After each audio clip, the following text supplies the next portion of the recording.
hər yerdə özünü öyürdü.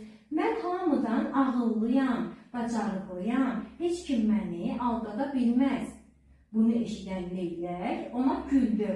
Özünü çox da öymə, sən də mənim kimi uça bilməzsən. Lovğa tülkü yenə lovğalığından qalmadı.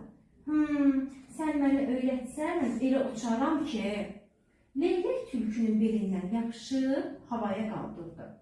Tülkü yuxarıdan baxdı və ona elə gəldi ki, özü uçur.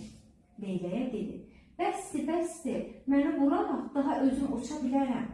Leylək onun dediyinə əməl etdi. Tülkü üzü aşağı, sürətlə gəlib bir kütüyün üstünə düşdü. Bərk əzilən tülkü o vaxtdan lovğalığın daşını atdı. Burada nağıl bitdi. Göydən 3 alma düşdü. Almalar kimin olsun? Mənim. Sənin. Bəs oğlanlara nə düşdü?